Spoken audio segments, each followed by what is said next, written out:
Brad, unsay pasabot anang seal of confession?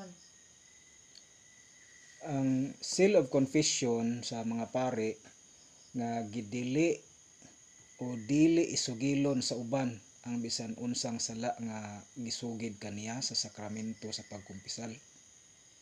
Nailhan usab kini sa nga sacramental seal. Kini nga selyo nagpasabot nga bisan unsang mga sala nga gisugid ngadto sa usa ka pari sa sakramento hingpit nga pribado o dili mahimong ibutyag bisan kinsa sa bisan unsang rason.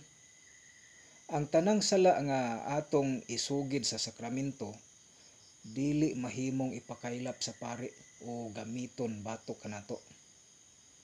Obligado ba ang nagpakumpisal sa paglilong sa mga gikumpisal?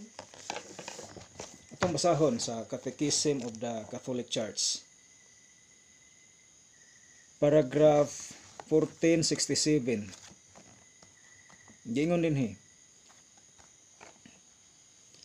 Tungod sa pagkatandugunon o kahalangdon niining maong ministeryo o sa pagtahod nga angay ihatag ngadto sa katawhan matag magpakumpisal sa walay pagpinig ubos sa mga bug-at kaayong silot, obligado sa pagbaton sa sakramentohanong patik o sacramental seal nga nagapasabot sa hingpit nga paglilong sekreto may tungod sa mga sala nga gibutyag kaniya diha sa pagkumpisal.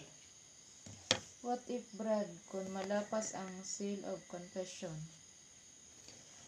Naa sa Code of Canon Law 1388.1 nga kung malapas ang seal of confession, ang pari magatubang og silot nga excommunication.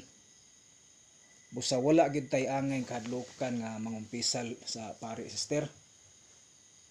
Salamat, Brad. God bless. Salamat po, sister.